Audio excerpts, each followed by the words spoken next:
Hello, welcome back to the Ice Bath. I'm Matt. I'm Griff.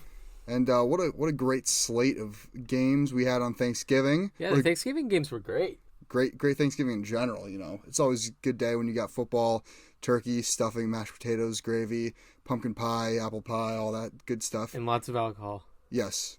Yeah, the beers were flowing. But the games, all three games were really good. Yeah. It was nice to be able to just sit there and watch football all day long. I fell asleep twice during the Giants-Cowboys game and still woke up to a solid ending. Man, it's the turkey. Oh yeah, I was in a big food coma there. Yeah, no, definitely a great slate of games. I thought the Buffalo game was going to be a little bit of a blowout, but I was pleasantly surprised to see that was a great and competitive game. How about the game Amon-Ra St. Brown put together? He had an incredible game. I mean, receivers all around. Amon-Ra had a huge game. Jay Jettis had a huge game. CeeDee Lamb had a huge game. CeeDee Lamb, yeah. Thanksgiving was a great day for receivers. CeeDee Lamb should have had a touchdown there. Yep, I 100% agree. That was an amazing catch. I don't understand how both his feet weren't in bounds for that, but hey, you know, that's the officiating in 2022 for you. Yeah, it's been quite interesting to say the least. Yeah, I mean, all the favorites still won. Yep, they did. I thought the Patriots were going to steal one out on Minnesota, but to my surprise, Minnesota won yet again. You know, it was a bounce back. They had to after what they did against Dallas. They did. Minnesota, they looked pretty damn good. You know, when Kirk Cousins has Justin Jefferson, it's just unfair. Right. Like, Jefferson's just unguardable. I don't understand it. He's the best receiver in the league. I don't think I'll give you that. Right now I don't think you can make any argument that there's a better receiver at this moment. Healthy, no. Right. Yeah, he is the best healthy receiver as of right now. I will give you that. He's just a cheat code. Like, he's when he's on the field, you know where he is. He's just that difference maker. Like, he's one of those guys where if I'm watching the Vikings play, I'm just cued in on Justin Jefferson. How could you not? I mean, he's a highlight waiting to happen. Look at it a couple weeks ago. The best catch in NFL history? Yeah, the best catch in NFL history. And he also had like two other catches that were like up for catch of the year in that game. Like he's unreal. Speaking of unreal. Yeah, speaking of unreal. This season, Josh Jacobs has been him. Yeah. Especially this past week against Seattle Seahawks, where Jacobs had a phenomenal day. He had over 300 all-purpose yards. And he added a pair of touchdowns. I mean, 6 catches for 74 yards, that's like normal wide receiver stat line. Right. Not to mention he carried the ball for 33 times and had over 200 yards rushing, 229 to be exact. Like, this offensive explosion is something that the Raiders have lacked all season. And I think they made a mistake declining his fifth-year option. I agree, you know, and I think they may be in a position to where, I mean, you don't see it often with running backs, but do you think they consider tagging him? Would he play on the tag? That's true. I don't know if he would. I mean, would you want to stay in Las Vegas right now? Not a shot. If you're Josh Jacobs? Not a shot. I mean, he can go and get the bag somewhere. He's going to have a huge market as a free agent this year. Oh, yeah, 100%. If he hits the open market, he's going to have a huge market. I guess that didn't really make sense, but yeah. If he hits the open market, there's going to be a huge market. There's going to be going to be a lot of teams going after him. There's a lot of teams that, you know, if they're willing to go out and spend on a running back, I'd go out and spend on a guy like Josh Jacobs. He's just been consistent. Yep, he's been consistent, and he's improved on the one thing that he's needed to improve on the past couple of years, and that's his pass catching ability. 100%. You know, he was never really a pass catcher up until this season, and then you go and he has a game and he catches 39 touches. Yeah. 39 touches. 33 touches. Oh, well. 33 carries in six you're catches. Right, you're right. 39 touches. 39 touches. I thought you were talking about carries. Yeah, no. When you get the ball in his hands, that offense is going. Right. I mean, close it's to been 40 like touches is just insane for one player. We've seen it all year long, though. When you're able to get the ball to Josh Jacobs, the offense looks good. Yeah, it looks really good. And you got a guy like Devontae Adams there that adds the receiving game, which helps the run game. And Darren Waller's been unhealthy all season. If you get him back, I mean, that offense could be really good. But again, you have no captain of the ship. You have Derek Carr, who's an all right quarterback, but the real captain's your coach, in my opinion, and McDaniels is not it. No. He is not good. You know who is good? Mike White. Mike White. I got to rant about the Jets and Zach Wilson last week, and I think Rob Sala listened to me. He must have tuned into the pod. He definitely did. He made the switch to Mike White, and Mike effing White had a day. He provided the huge spark to the offense the team needs. Yeah. I personally like watching the Jets year in, year out, game in, game out. I haven't seen a quarterback take control of a game for the Jets like this in years. And yes, I know it was the Bears, and they're a mess all around. The team's just pretty damn bad. And he played against Trevor Siemian. Right. But at the same time, if Zach Wilson's in there, I don't think he puts up numbers anywhere close to what Mike White just did. No. When I'm watching Mike White, I see a guy that he's got the confidence back. He has a good poise in the pocket. He does. He's got the confidence. He's getting the ball out quick. He's making quick reads, and he throws the ball as hard as he can. He's throwing some lasers. Yeah. Like those slant routes. I don't know how those guys are making those catches, but he's just able to spread the ball around, which is what Zach couldn't do. Mm-hmm. He got the ball to Eli Moore a couple times. Eli Moore finally caught a touchdown. I think the entire locker room is just happy to have this sort of guy. I mean, you got the whole fan base throughout the entire game with the Mike White chants. I think he's a guy that's taking control of this locker room, and it's something Zach Wilson couldn't do. And the best part is, well, you mentioned how he was able to utilize Elijah Moore, but he's also utilizing Garrett Wilson to the best of his abilities. 5 catches, 95 yards, and 2 touchdowns. That's a stat line that Garrett Wilson should be putting up every week. He's 100%. Talented enough to. But with Zach Wilson at the helm, he wasn't doing that. And Mike White's getting the ball to the backs as these check down guys. He got I believe Conklin and Uzoma both had 3 grabs. He's spreading the ball around throughout this entire offense. Yeah. And it's what you got to do. You've got playmakers on offense. Use them. And I think that's going a long way. So Mike White, he's got another favorable matchup this week against the Vikings. How long can you keep it up though? That's the thing. We'll see. If it's a small sample size, he was 1-2 going into this week. He's now 2-2. Yeah, he does have some favorable matchups coming up, which is nice. Minnesota's no slouch though. Their pass defense is. Yeah, the pass defense is the worst in the league. Is Mike White going to be able to keep up with that offense? I think so. I don't know. The reason why I think so is Minnesota is pretty Kirk much Cousins by far is the better quarterback. Yes. I mean, and he's got Justin Jefferson. Jefferson's better than Garrett Wilson. Yeah. Dalvin Cook is better than our defense is so much better than whoever's starting for you guys this week. Our defense is so much better than their defense. It's ridiculous. Yeah, no, and defense wins championships, but their pass defense is just so bad. Yeah, it's really bad. I mean, the Vikings are what are they 9-2 now? We'll talk more about this game. The Vikings later, they may be the worst 9-2 team I've ever seen. They have like a +2 point differential. It's really bad. Yeah. No, I mean they're just able to put up points. I mean, they're able to put up more points than their opponent. Yeah, and their defense is doing good enough job to hold. I just think I think they're pretenders at this point. I don't know. I don't think. I think they'll be probably second round eliminated in the playoffs. The offense is good enough to win them games, but their defense is just let them down so much, and that's the problem. Yeah. But hey, credit to them. They're who winning didn't games. let down? Brian Robinson. Yeah, B-Rob. Breakout Brian Robinson game. had a huge breakout game.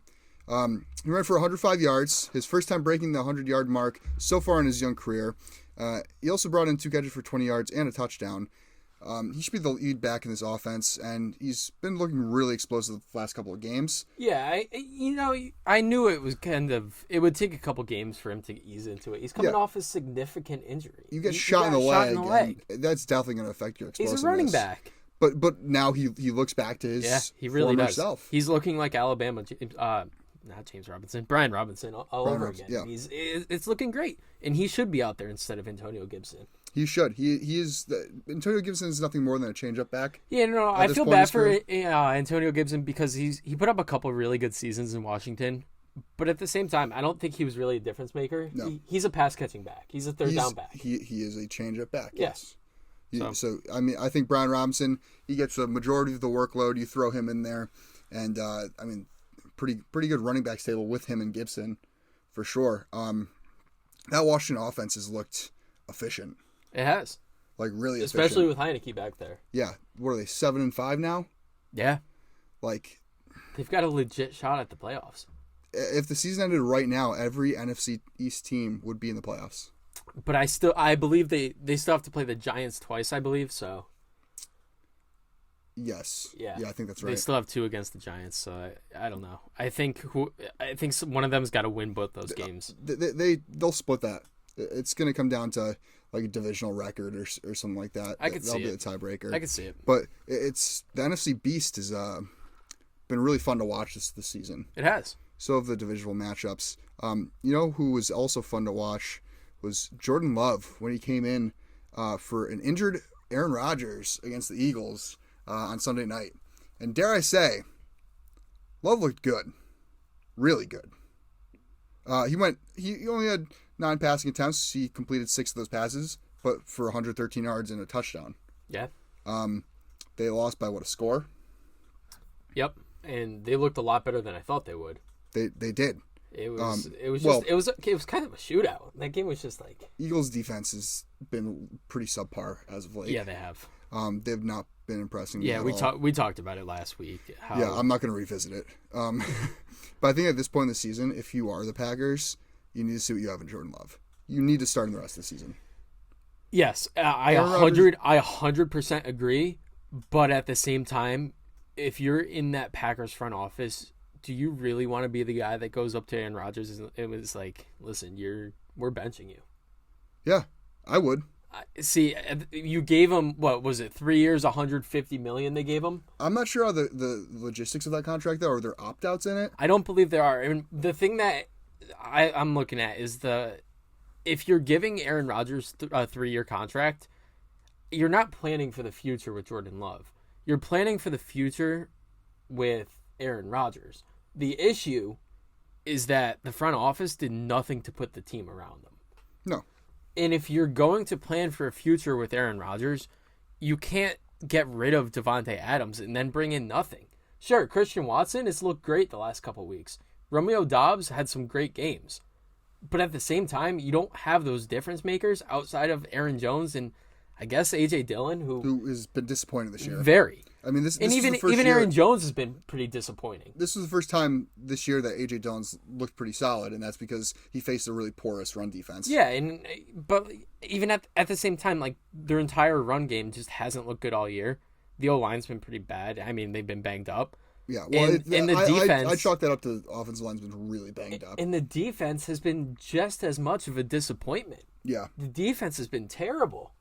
And that was supposed to be the biggest thing on this team was they're trying to build up a defense to where keep them in games and Aaron Rodgers will go out and win them. I mean, they put themselves in quite the predicament.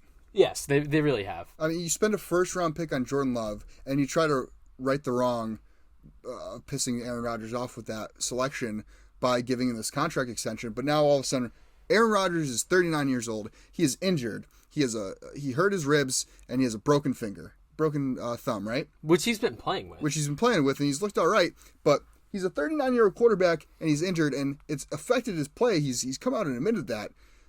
Now, would you roll with the guy that's 39 years old, on the tail end of his career, that you're paying millions and millions and millions of dollars, or are you going to roll with the new guy who you might be able to have for the next decade, who may be young, spry, bring a whole new energy to this offense, bring this offense to life like he did when he came in the absence of Aaron Rodgers against the Eagles. And, I mean, I feel like you got to justify that first-round selection. I 100% agree, but at the same time, it's just I don't understand. I don't understand what the front office has been doing. I don't think they know what they're doing. No, it doesn't seem like they do. It's like, well, we spent the first-round pick on Jordan Love. We have to roster him. But now you have the opportunity to you have 2 options. Either you can see what you have in Jordan Love, get him some reps in real games, and roll with him moving forward, and then you take a pissed-off Aaron Rodgers who would be so upset that he got benched. He would probably waive any no-trade clause he'd have. I'm not sure if he has one or not, to get traded somewhere else. And then you get a boatload of picks for that.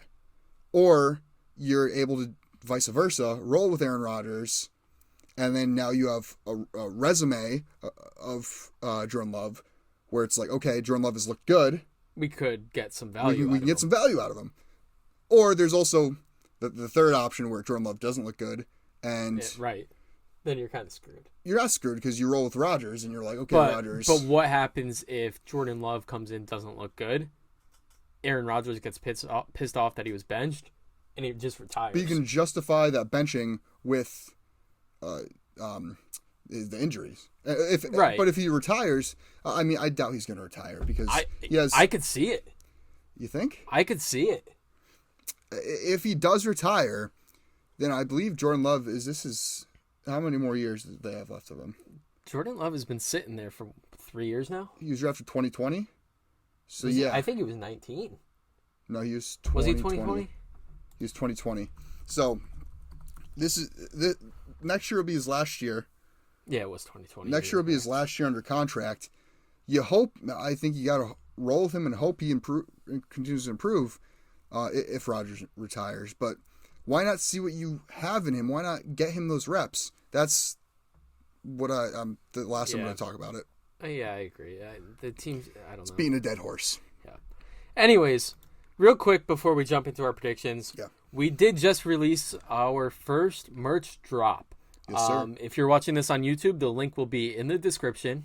If you're not on YouTube, head over to our social medias at IceBath Sports on Instagram and TikTok, at IceBathPod on Twitter, and you could check us out on YouTube at the IceBath Sports Podcast. On our screen right now, we have our merch.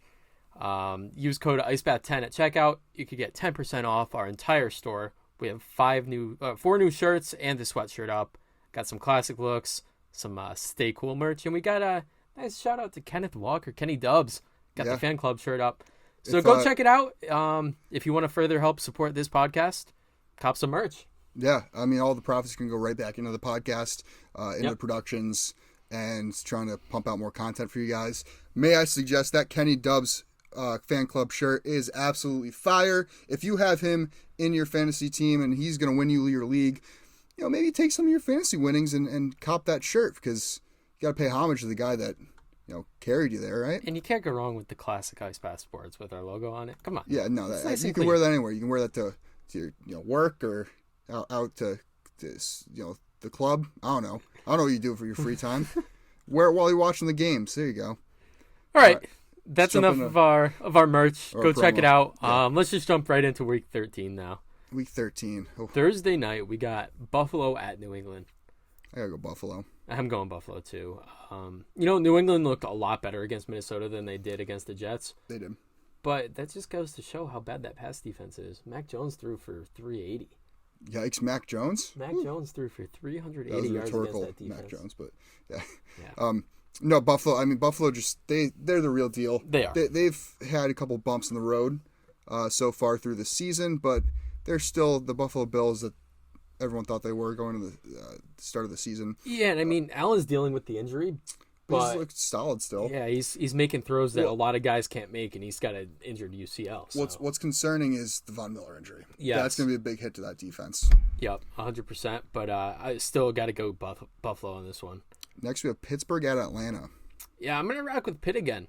Yeah, I mean, Pitt beat Indianapolis, and what I thought was kind of a surprise upset a little bit. I mean, Pitt has not looked that great this year. They've been really inconsistent, but they look like they put it all together against Indianapolis. Yeah, so. and if the season ended right now, Pitt's picking outside of the top 10. Yeah, which, I mean, you told me that 4 or 5 weeks ago, I'd say you're crazy. Yeah. Jinx. And Atlanta just hasn't really put anything together the past couple of weeks. They started off strong, but they're starting to fall off that cliff. Yep. Into the abyss of disappointment that Atlanta fans. Speaking of abyss of disappointment, we've got Green Bay at Chicago. Oh man. We got 2 teams in the abyss of disappointment there. I'm gonna rock with Green Bay here, especially if Jordan Love plays. Green Bay looked pretty solid. They held their own against Philly, so I don't see how you can't take Green Bay against the Chicago Bears, who keep finding new ways to lose just gonna say, we talk about it every week. They always find a way to lose games. So yeah. Next, we got Jacksonville at Detroit. Yeah, this one's kind of a toss-up for me. Detroit looked really good against Buffalo, and I think they're pretty legit. Like, within the next year or two, they're going to be a playoff contender. Doug Peterson, the culture he's brought to Jacksonville. That, too. I mean, that has really transformed that locker room. I saw an interview with Andrew Wingard the other day, their safety, and he was just saying how it's night and day between Urban Meyer and I would hope so. You can't get much worse there. No, I know, but they've said like he was saying he'd like Doug Peterson has him like running through a wall. Yeah. And like Urban Meyer has made him like Jacksonville has a better point differential than Minnesota this year. I believe it. And they're under 500. Give me Jacksonville here though. Jacksonville. I think this is gonna be a great game to watch. It's definitely gonna be a shootout. Agree. I mean, Detroit just has a really high-powered offense. Who are you going with? I'm going to Jacksonville. You're going Jacksonville? Yeah. Yeah. Me too. We got Jets at Minnesota, which I actually wouldn't be shocked if this gets flexed to Sunday night. You're a little too high on those Jets, bud. It's not that. It's the fact that Minnesota's just, I don't think they're very good, but they've got that record, and I think this will be one of the better games this week. You can't leave Indy and Dallas on Sunday night. I just don't think that's a good game at all. No. But I think we'll talk about it in a couple of games, but give me the Jets here. Wow. I got Minnesota. I think Minnesota outscores the Jets. Obviously that's what you got to do to win games, but I don't think the Jets are going to be able to keep up with Minnesota on offense. Disagree. Give me the Jets. Minnesota stinks. I'm saying that now. Minnesota stinks. They're not a good team. I don't get how they're 9-2. But it's not prime time, so Kirk Cousins is going to ball out. Yeah, true, but at it's 1 o'clock. That's why I kind of hope it gets flexed. That's the only reason you want to flex. Listen, I wasn't going to bring it up, but I'm going to rock with Mike White. Like I said, the Minnesota pass defense ranks last in the NFL. But Minnesota also now has film on Mike White. It's still not going to help how bad their pass defense is. They just allowed 380 yards to Mac Jones. And you can't tell me Mac Jones is a better quarterback than Mike White right now. I plead the fifth. Okay, Washington at the Giants. Yeah, I'm gonna go. This is a tough one. This is a coin flip for me, but I got to go the edge of the Giants. They stay in the game no matter who they're playing. They've been staying in the game. I'm going Giants at home. I think the home field advantage is the only reason why for me. And their run D is good, really good. And I don't think Heineke is like that great of a quarterback. I think he makes the throws that he has to make. But he's just an overglorified game manager. So is Daniel Jones. It's the battle of game managers. No, Daniel Jones has that mobility factor. He does, but he's at the same time he's still a game manager. I think Heineke's more of a game manager than Daniel Jones is. I think Daniel Jones has put together a really, really nice season. I've been impressed with Daniel Jones this season. I think he's a really solid quarterback, and he's played his way into a contract for sure. We've talked about this in previous weeks. I think edge the Giants here. I'm going New York, but I think if their run D is able to take away Brian Robinson and stop the run, force Taylor Heineke to pass against you, it's over. Giants are taking the dub. Yeah, I've got the Giants as well. I don't like Taylor Heineke. I don't think he's a good quarterback. There's a reason he was in the XFL. I think he has a good supporting cast in Curtis Samuel, Jahan Dotson, Terry McLaurin, Brian Robinson, Antonio Gibson. Like he has weapons around him that make him look better than he is. I agree. And on to the next game, which is the game that I think should get flexed to the night game. I'm just sick of seeing Philly on Sunday night. I feel like it's every single week. It was just this past week. I think they're always in prime time though. I'm pretty sure it was our first Sunday night game this year. Might have been first Sunday night, but they've also played on a Monday night. They've had their Thursday night. Well, when you're 10-1, then you can get primetime games too. Hey, listen, I don't know how they keep finding ways to win these games. The defense looks terrible right now, but they did look really bad. But give me Philly in this one. I do think this will be a very close game, and I hate counting out Tennessee, especially when you have Derrick Henry and your run defense just hasn't been good. But I still think Philly's offense is just better than Tennessee's. So I think I'm going to give the edge to Philly in what could be, I think, another high-scoring game. This is a game, it's going to be low-scoring. And for the reasons you just said, I'm taking Tennessee. Yeah. You're picking against Philly. I'm picking against my Philadelphia Eagles because I've not been impressed with the run defense at all. The run defense is the scary part. I think they're not going to be able to stop Derrick Henry. You think Henry runs for like 200? I think he runs for $160. Couple scores. And 3 touchdowns. Jesus.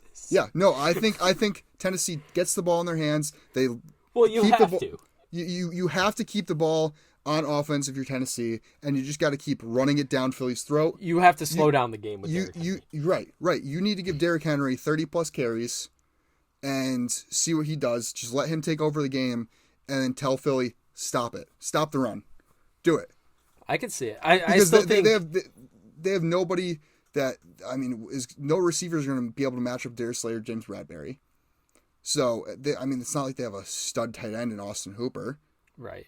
You have Derrick Henry and Derrick Henry alone. But it matches up really well where Tennessee's that well coached of a team where Vrabel's going to walk in and he's going to be like, okay, we're going to contain Jalen Hurts, force him to pass on us, but we're not going to give him much time to pass because we're going to control the entire game on offense by running Derrick Henry down their throats. And that's why I think Tennessee wins. Okay.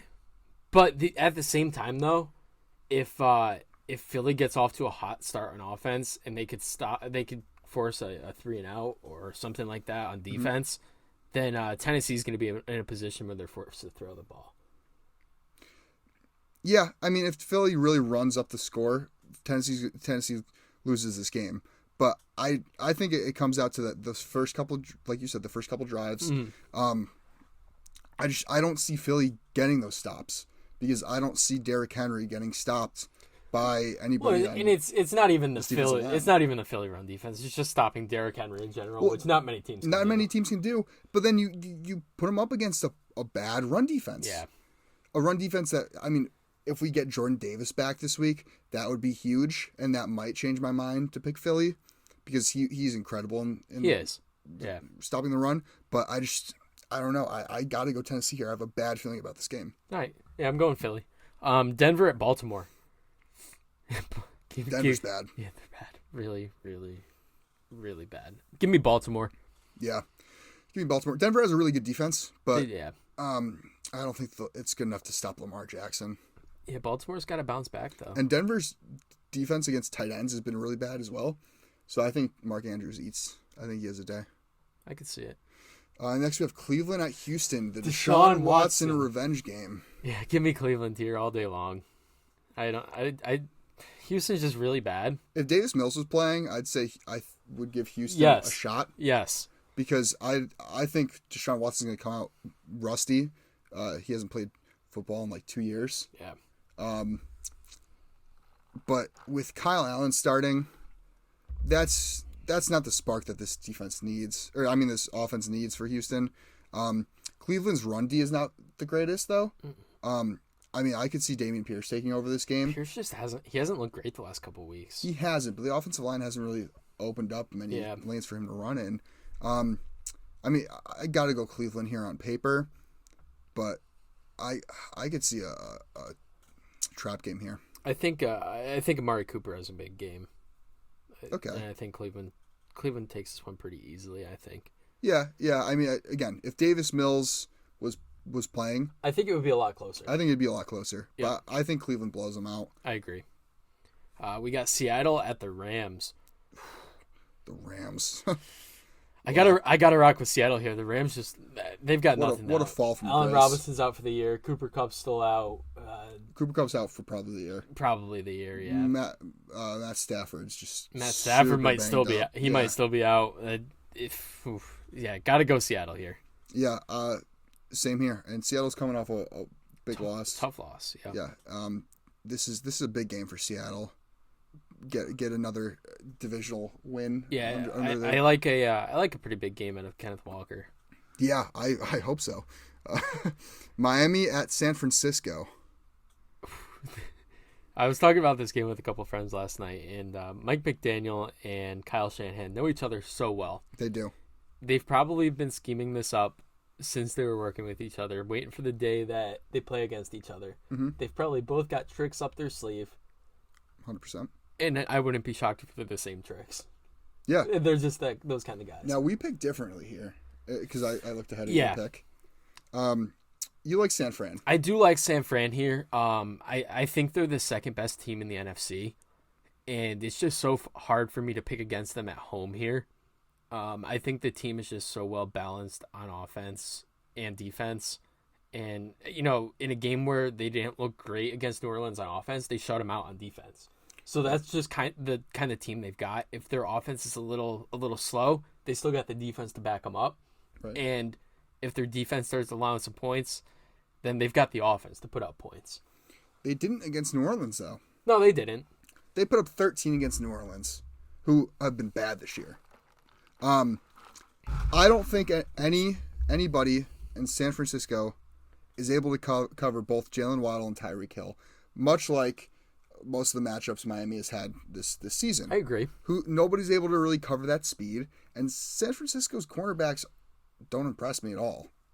I mean, they're second. If they can put pressure on Tua, then maybe they have a shot. But I think Tua picks them apart. I really do. I give me Miami here all day. San Francisco just has looked flat on offense. I think losing Mike McDaniels as their OC was a big hit because they've not been nearly as creative or explosive on offense since his departure. Yeah, I like Miami. How about the beef between Debo and Raheem Mostert right now? There's beef? Oh, yeah. Raheem was saying that the Miami offense is way more talented than what they had in San Fran, and Debo tweeted, like, let's not get ahead of ourselves, Raheem. And they've been going back and forth. It's an interesting matchup, but a lot of these guys don't like each other. Yeah. Yeah, I mean, that's going to be a really fun game to watch. I agree. Next up, we have Kansas City at Cincinnati. What should be a shootout. Yeah, give me KC, though. Jamar Chase might be back. He should be. I mean, I thought he was going to be back this past week, and he wasn't. But, yeah, I'm going to rock with KC here. KC's so good. They are so good. I got to go KC. I got to go KC till I can't. Yeah. Chargers at Vegas. Yeah, this one's... Vegas coming off a big win over Seattle. Josh Jacobs coming off a huge game. And Chargers barely escaped with the win against the Cardinals. With a 2-point conversion at the end of the game. I'm gonna rock with the Chargers here. Tough divisional game. I think it'll be a very close game. But I'm gonna rock with the Chargers. I just think it's a battle of poor coaching. Yeah, well, 100%. And that is a good segue into my next point is which team shows up for both teams. Is it last week's Vegas shows up versus last week's Chargers, or is it the Chargers that showed up against the Chiefs? The problem with the Chargers, and I think we touched on this last week, is they play to the level of their competition. They do. Like when they're matched up against the Chiefs, I feel like they're always in those games and play them really tight. But then they come out against an Arizona team that hasn't been great, and they just barely squeak out a win. Yeah. I mean, I got to go Chargers here just because Vegas has looked bad more than they've looked good, and that's purely my reasoning. Yeah. We got Indy at Dallas, and good thing Jeff Saturday has 2 extra timeouts going into this game. Oh, yeah. Yep. What was that? What horrible game management. Oh, my God. I was... I feel bad for Indy fans, man. Yeah, what's going on there? I don't know. I think Dallas blows them out. I think it's a closer game than that. How? Because Jonathan Taylor. Well, I mean, that's true, but at the same time, Dallas has just looked really good on offense lately. They have. They've been clicking on all cylinders. And they've always got a good defense. But what's going to be a great matchup is going to be CeeDee Lamb on Stephon Gilmore. Yeah, I agree. That should be a great matchup. And Trayvon Diggs on Michael Pittman. Yeah. Well, but Michael Pittman, I mean, he's pretty solid. Michael Pittman's really solid. He's Mr. Reliable. But I do have to give last night's game. Yeah, no, the end of last night's game, he made some really nice plays for them. Yeah. But I do have to give some props to Trayvon Diggs. He's looked really good this year. Yeah. Because he hasn't been targeted as much, probably. True. But yeah, give me Dallas. Yeah, I got to go Dallas. Yeah. I think it's going to be I don't think it's going to be a blowout by any means, but I think Dallas still pulls out the win. Their defense is just too good. I agree. New Orleans at Tampa for the Monday night game. This will be a low scoring game, I think. Yeah. Tampa 2. Tampa just, I mean, they're starting to get their stuff together late in the season. And that's a team I don't want to face in the playoffs. Well, they lost last week, though. Yeah, but they're clicking on offense. Yes, but their defense is kind of crumbling right now. Right. But the secondary mainly. Yeah, well, New Orleans doesn't really have much of an offense. Honestly, good point. Kamara has not looked good. And Tampa's always got a tough run defense. Yeah, always. You got Vita Vea. I mean, Chris Olave is the differentiating factor right here, but but still, I think Tampa has more weapons on offense. I think they're able to outscore New Orleans. I agree. All right, that leads us into the waiver wire watch. We've got a couple guys on here this week. I'll kick it off with Zay Jones. Jones has had back-to-back games where he's had 10-plus targets. He's combined for 19 catches and 213 yards in those 2 games. Seems like Jacksonville's been throwing the ball a lot more lately, and Zay Jones has been the one getting a lot of those targets. He's only rostered in 38% of sleeper leagues and has a nice matchup against Detroit this week. Yeah, I mean, he had a monster game. He did. Yeah. Yeah, I mean, Zay Jones has got to be a top priority out there, if he's out there, which, I mean, he's only rostered 38% of sleeper leagues, so chances are he is out there. Right. The next one we've got Zonovan Bam Knight. Bam was elevated from the practice squad this week to play against the Bears, and he played over James Robinson. He's a powerful runner. I just really like what I saw out of him. He came out and had over 100 total yards from scrimmage in his first career game and provided a huge spark on offense. Michael Carter just went down with a sprained ankle. They're calling it a low ankle sprain, which obviously is better than a high ankle sprain, but it wouldn't shock me if he's still out this week against the Vikings. And wasn't James Robinson a healthy scratch? He was a healthy scratch. So, I look for Bam Knight to get some more reps, especially in the passing game. Like I said, Mike White's just been able to find everyone, and the running backs will be getting some touches in the passing game. Bam Knight is rostered in 0% of sleeper leagues, so go out and get him. Get some running back depth. Especially for this week, he'll be getting some reps out there. Good rental guy for sure. Yeah. Next up on the list, we have Jelani Woods. The Jelani Woods breakout game finally happened. It's something I've been waiting for personally. I loved him coming out of college. Yeah. I mean, he had a great combine, and he's just a big dude. I mean, he's 6'7", 250 at tight end. I mean, they got to get him on the field more in general. They do. This was his first game getting over 40% of the snaps on offense, and he brought in 8 of his 9 targets for 98 yards, and he finished as a tight end too this week. He's only rostered in 4% of sleeper leagues, but will most likely still be behind Mo Alley Cox on the depth chart, so I'd be pretty cautious while adding him. Death taxes and Mo Alley Cox still the starting tight end for the Colts. Or just anywhere, yeah. I mean, I feel like Mo Alley Cox just steps into onto these teams and starts, even though he's not really the most reliable. I think you got to move to Jelani Woods. He's just the future. Huge body. He's massive, and they were using primarily like in the red zone at the beginning of the season, but now it looks like they're starting to get him more involved in offense. You have to, I think. Yeah, I mean, who's covering 6'7"? Right. And he has what speed. Kind of linebacker is covering that? Didn't he run like a 4.5 40? He might have. I'm not too sure. I didn't know much about him, honestly. So really, Jelani Woods. Here, let me look this up real quick. Jelani Woods' 40 time was 4.6 for a tight end. That's crazy. For a tight end, that's 6'7", 250. That's 4.6. Not a 4.5. 4.5 would be even more insane. But 4.6 40 for someone who's 6'7". Like some receivers run 4.6. Right. And the last guy on the waiver wire watch, Mike Effing White. You know, QB1 of the Jets put up 315 and 3 touchdowns. Only had 6 incompletions. Like I said, another favorable matchup against this Vikings pass defense who ranks last. He gets the ball out quick, makes some impressive reads. He's only rostered in 8% of leagues, and depending on matchups, I think he could finish as a top 12 fantasy quarterback. Like I said, depending on matchups, but I think this matchup particularly against the Vikings, I see him as a top 10 play. It's bold. Yeah. I don't know about top 10. but I definitely think he's somebody you could, I think you're pick giving up too and much stream. credit to the Vikings. I think you're giving too much credit to Mike White. Mike White was a backup for a reason. He's going, but the thing is, like, he's going up against the worst pass defense than he just faced. Mm-hmm. And he looked great in the pouring rain. On any given Sunday. Mike White's going to put up a game. Maybe the Jets don't win it, but Mike White is not going to be the reason why the Jets lose. I can guarantee that. Maybe. Or maybe he'll throw 3 interceptions. He could. But he still won't be the reason why we lose that game. We just want to give an honorable mention. Well, dishonorable mention, kind of. Yeah. But I hate that this guy's on this list. But Deshaun Watson, if you have no morals and you want to win your fantasy league, I'd add him.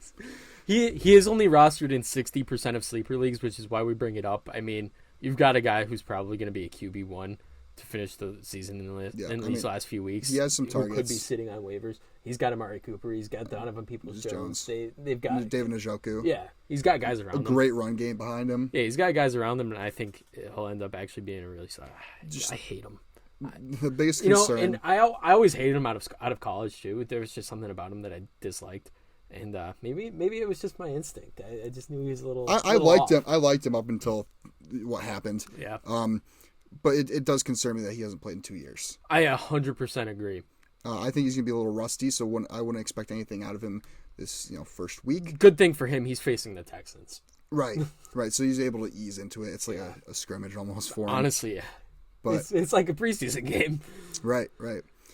So I think that's gonna wrap up this week's episode. Yeah, make sure to check out the merch and our social media. Yep, at IcePath Sports on Instagram, TikTok, IcePath Pod on Twitter, and you can check out the YouTube version. We're closing in on 10K.